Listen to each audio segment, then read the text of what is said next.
நண்பர்கள் அனைவருக்கும் KVK3 அஸ்ட்ராலஜரின் காலை வணக்கம். இப்போ ஐபிஎல் மேட்ச்சு முடிஞ்சிச்சு. அதுக்கப்புறம் பார்த்திங்கன்னா India versus England test match. இந்த மேட்ச்சு வீடியோ பதிவு பண்ணுறேன். நிறைய பேர் கேட்டிருந்தாங்க. இப்போ கொஞ்சம் டைம் கிடச்சிருக்கு, அதனால் பதிவு பண்ணுறேன். அதுக்கப்புறம் பார்த்திங்கன்னா இந்த டாஸ் வின் பண்ணுறது அப்படிங்கிறது கொஞ்சம் நல்லா கரெக்டாக போய்கிட்டு இருக்குது. அது ஒரு பக்கம் கணிச்சிக்கிட்டு இருந்தேன். ஐபிஎல்லே ஒரு 6 மேட்ச்சுக்கு மேலே சொல்லியிருந்தேன், கரெக்டாக இருந்துச்சு. அதுக்கப்புறம் நடந்த டிஎன்பிஎல் மேட்ச்சு, அது எல்லாமே டாஸ் யார் வின் பண்ணுவா அப்படிங்கிறத நேரடியாகவே முதல்ல இப்போ ஏ டீம் டாஸ் வின் பண்ணால் பேட்டிங் ஆர் ஃபீல்டிங் எடுக்கும், இல்லைன்னா பி டீம் டாஸ் வின் பண்ணால் பேட்டிங் ஃபீல்டிங் எடுக்கும் அப்படிங்கிற மாதிரி சொல்லிக்கிட்டு இருந்தேன். இப்போ பார்த்திங்கன்னா யார் கரெக்டாக டாஸ் வின் பண்ணுவா, அவங்க என்ன சூஸ் பண்ணுவாங்க அப்படின்னு ஒரே லைனில் சொல்கிற மாதிரியான ஒரு கணிப்பு ரெடி பண்ணி வச்சுட்டேன். அது பார்த்திங்கன்னா T20லேயும் சரியாக வந்துச்சு. அதுக்கப்புறம் அந்த உமன் மேட்ச், 1 டே மேட்ச்லாம் நடந்துச்சு இடையில, அது எல்லா மேட்சுமே கரெக்டாக வந்துருந்துச்சு. அதே மாதிரி இப்போ டெஸ்ட் மேட்ச்சுக்கு ஒரு தடவை செக் பண்ணி பார்ப்போம் அப்படிங்கிறதுக்காக இதில் நான் சொல்கிறேன், இடையில சொல்லுவேன் யார் டாஸ் வின் பண்ணி என்ன எடுப்பாங்க அப்படின்ட்டு. இப்போ மேட்ச் ஸ்டார்ட் ஆகுறது அப்படின்னு பார்த்திங்கன்னா ஜூன் 20 ஸ்டார்ட் ஆகுது. ஒரு 5 நாள் அப்படின்னு வச்சாலும் ஜூன் 24 வரைக்கும் போகும் மேட்ச்சு. இதில் அந்த டெஸ்ட் மேட்ச் கணிக்கிறதுங்கிறது ரொம்ப கஷ்டமான விஷயம். ஏன்னா கிட்டத்தட்ட பார்த்திங்கன்னா ஒரு 6 நட்சத்திரம் வந்துடும். இந்த 5 நாளில் 6 நட்சத்திரம் வந்துடும். மேட்ச்சு ஆரம்பிக்கிற டைம் பார்த்திங்கன்னா இந்தியாவை பொறுத்த வரைக்கும் இந்திய நேரப்படி 3:30 மணி. அங்கே லீட்ஸ் யூகேயில் 11 மணி, காலையில் 11 மணி. இந்த நேர வித்தியாசம் அதெல்லாம் பார்க்க வேண்டியிருக்கு. அதே மாதிரி பார்த்திங்கன்னா ஃபஸ்ட் இன்னிங்ஸு முதல் நாள் 20 பார்த்திங்கன்னா 6 மணி நேரம், ஃபஸ்ட்டு 11 மணிலேருந்து ஒரு 6 மணி நேரம் ஒரு நட்சத்திரமும், அதுக்கப்புறம் இன்னொரு நட்சத்திரம் வருது. 21 பார்த்திங்கன்னா இன்னும் ஒரு நட்சத்திரம் 5 மணி நேரம், அதுக்கப்புறம் வரக்கூடிய வேறு நட்சத்திரம் வேறு. இப்படி ஒவ்வொரு நாளும் வந்துக்கிட்டே இருக்குது. இப்போ இவ்வளவு தாமதமாக 2 நாளைக்கு முன்னாடியே கூட பதிவு பண்ணியிருப்பேன். கன்ஃபார்ம் பிளேயிங் 11 தெரியலை.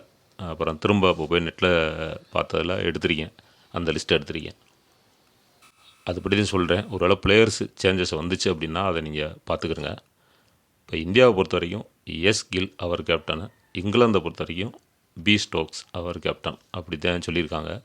இப்போ இந்தியாவில் யார் யார் ப்ளே பண்ண வாய்ப்பு இருக்குது அப்படின்னா ஒய் ஜெய்ஸ்வால், KL ராகுல், S Sudharsan, S Gill, K Nair, R Pant, R Jadeja, S Thakur, P Krishna, J Bumrah, M Siraj, இவங்கெல்லாம் ப்ளே பண்ண வாய்ப்பு இருக்குது அப்படின்னு சொல்லியிருக்காங்க. அதே மாதிரி இங்கிலாந்தை பொறுத்த வரைக்கும் Z Crawley, B Duckett, O Pope, J Root, H Brook, J Smith, C Woakes, B Carse, J Tongue, அதுக்கப்புறம் எஸ் பேஷிர், அவங்கெல்லாம் ப்ளே பண்ணுவாங்க அப்படிங்கிற மாதிரி சொல்லியிருக்காங்க. இப்போ இதிலேருந்தே நான் லிஸ்ட்டு எடுக்க போகிறேன். இப்போ பார்த்திங்கன்னா 20 மேட்ச் ஸ்டார்ட் ஆகிற அன்னைக்கு ரேவதி நட்சத்திரத்தில் மேட்ச் ஸ்டார்ட் ஆகுது. ரேவதி நட்சத்திரம் ஒரு 6 மணி நேரம், அதுக்கப்புறம் அஸ்வின் நட்சத்திரம் வந்துடும். 21 11 மணிலேருந்து ஒரு 5 மணி நேரம் வரைக்கும் அஸ்வின் நட்சத்திரம், அதுக்கப்புறம் பரணி நட்சத்திரம். 22 ஃபஸ்ட்டு 11 மணிலேருந்து ஒரு 3 மணி நேரம் பரணி நட்சத்திரமும், அதுக்கப்புறம் கார்த்திகை நட்சத்திரம். 23 முழுவதும் ரோஹிணி நட்சத்திரம். 24 முழுவதும் மிருகசீரிஷ நட்சத்திரம். இந்த 24 வரைக்கும் மேட்ச் போகிறதுக்கான வாய்ப்புகள் இருக்குது. அப்படி ஒரு அமைப்பில் இருக்குது. இப்போ 24 அப்படின்னு பார்த்தோம்னா 5 நாள் வரைக்கும் இருக்கும். அப்படி இல்லை அப்படின்னாக்க அந்த மிருகசீரிஷ நட்சத்திரத்துக்கு முன்னாடியே ரோஹிணி நட்சத்திரத்தில் மேட்ச் முடிகிறதுக்கும் ஒரு வாய்ப்பு இருக்குது. இப்போ நான் ரொம்பலாம் பிளேயர்ஸ் சொல்லலை, ஏன்னா ஃபஸ்ட்டு மேட்ச் அப்படிங்கிறதுனால. இந்தியா ஃபஸ்ட்டு பேட்டிங் பண்ணால் 12 பேரும், இங்கிலாந்து ஃபஸ்ட்டு பேட்டிங் பண்ணால் 12 பேரும், அப்படி தான் சொல்ல போகிறேன்.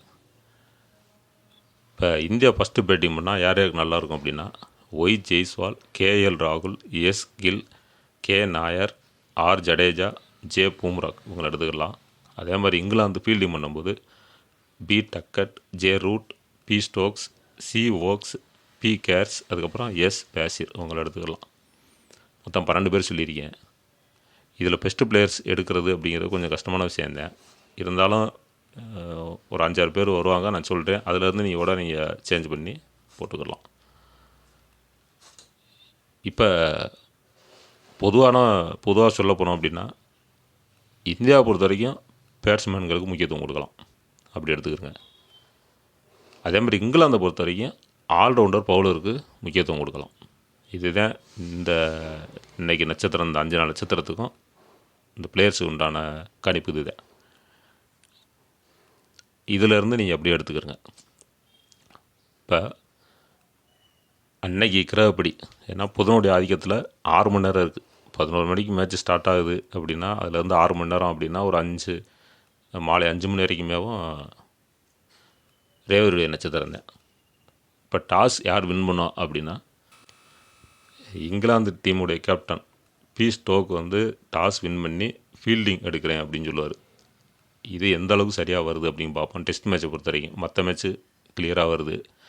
டெஸ்ட் மேட்சை பொறுத்த வரைக்கும் இப்படி ஒரு அமைப்பில் வருதா அப்படிங்கிறத பார்ப்போம். அது கன்ஃபார்மாக சொல்ல முடியாது. ஏன்னா ஒரு நாளைக்கு 2 நட்சத்திரம் வருது, 5 நாள் மேட்ச் அப்படிங்கிறதுனால இது ஒரு கணிப்பு தான். இது சரியாக இருந்துச்சுன்னா அடுத்த மேட்ச்சுகளில் நம்ம அதை அப்படியே பார்த்துக்குறோம். இப்போ இங்கிலாந்து ஃபஸ்ட்டு பேட்டிங் பண்ணி இந்தியா ஃபீல்டிங் பண்ணால் யார் யாருக்கு நல்லா இருக்கும் பார்த்தோம்னா Z, Crawley, B Duckett, J Root, B Stokes, C Woakes, B Carse, S Bashir இவங்களை எடுத்துக்கலாம். இந்தியா பொறுத்த வரைக்கும் ஒய் ஜெய்ஸ்வால், கேஎல் ராகுல், எஸ் கில், அதுக்கப்புறம் ஆர் ஜடேஜா, ஜே பூம்ராக் இவங்களை எடுத்துக்கலாம். அப்போ இதுலேயும் வந்து ஒரு 12 பேர் தான் சொல்லியிருக்கேன். இதில் பெஸ்ட்டு பிளேயர்ஸ் அப்படின்னு பார்த்தோம்னா இந்தியா பொறுத்த வரைக்கும் ஒய் ஜெய்ஸ்வால், கேஎல் ராகுல், S Gill, R Jadeja, J Bumrah. England side B Duckett, J Root, B Stokes, C Woakes, B Carse, S Bashir இவங்களை எடுத்துக்கலாம். இதில் 11 பேர் சொல்லியிருக்கேன். ஆனால் பிளேயிங் லெவலில் லைனப் விட்டதுக்கப்புறம் யார் யார் வருவாங்க அப்படிங்கிறது தெரியலை. அதனால் அந்த 11 பேர்லேருந்து எப்படி இருந்தாலும் நல்லா ப்ளே பண்ணக்கூடிய பிளேயர்ஸ் வந்துடுவாங்க. அது மட்டும் இல்லாமல் என்னென்னு பார்த்தீங்கன்னா இப்போ கூடுதல் தகவல், அதாவது எனக்கு என்ன தெரியுதோ அதை நான் உங்கள்கிட்ட அப்படியே சொல்கிறேன். இங்கிலாந்தை பொறுத்த வரைக்கும் பி ஸ்டோக்ஸுக்கு மற்ற பிளேயர்ஸோட கொஞ்சம் பெஸ்ட்டாக நல்லா தெரியுது. அதே மாதிரி பார்த்தீங்கன்னா இந்தியா சைடு ஜெய்ஸ்வாலுக்கு நல்லா இருக்குது. இதுக்கப்புறம் இன்னொரு தகவல் என்ன அப்படின்னா லெஃப்ட் ஹேண்டடுக்கு கொஞ்சம் முக்கியத்துவம் கொடுத்து பாருங்கள். ஏன்னு பார்த்தோம் அப்படின்னா இதில் சில கிரகங்களுடைய இந்த நட்சத்திரங்களுடைய அமைப்படி பார்க்கும்போது லெஃப்ட் ஹேண்டடுக்கு கொஞ்சம் அதிகமான வாய்ப்புகள் இருக்க மாதிரியான ஒரு அமைப்பில் இருக்குது. இப்போ ஜே பூம்ராக்கு வந்து நல்லா பவுலிங் பண்ணார், விக்கெட் போடார் அப்படின்னாலும் பெருசாக ஒன்றும் எதிர்பார்க்க முடியாத சூழ்நிலையாக இருக்குது. ஏன்னா அவருடைய ஜாதப்படி கொஞ்சம் குறைவாக தான் இருக்குது. பாயிண்ட் வரும், ஆனால் இவரோட பாயிண்ட் எடுக்கக்கூடிய பிளேயர்ஸ் யாராவது இருந்தாங்கன்னா உங்களுக்கு தெரியும், கிரவுண்டு தெரியும், பிச்சு போட்டு தெரிஞ்சு அப்படின்னாக்கா அவரோட பெஸ்ட்டாக கூடுதலாக ஒரு 50 பாயிண்டோ 100 பாயிண்டோ எடுக்கிற மாதிரி பிளேயர் இருந்தாங்கன்னா அவங்கள நீங்கள் உள்ளே எடுத்துக்கலாம். அப்படி ஒரு அமைப்பில் இருக்குது. அதே மாதிரி இந்த டிஎன்பிஎல் மேட்ச் வந்து ரிசல்ட்டு டெலகிராமில் சொல்லிக்கிட்டு இருந்தேன். இடையில நான் கொஞ்சம் வேலையாக போயிட்டேன், ஒரு வீட்டில் விசேஷம் அப்படின்னு சொல்லிட்டு. அது தவிர்த்து மற்ற மேட்ச்சில் வந்து ஒரு 3 மேட்ச்சு ஃப்ரீ மேட்ச் சொல்லியிருந்தேன். அதில் 2 மேட்ச் பார்த்திங்கன்னா நல்ல மேட்ச்சு, 3மே வின் பண்ணிருச்சு.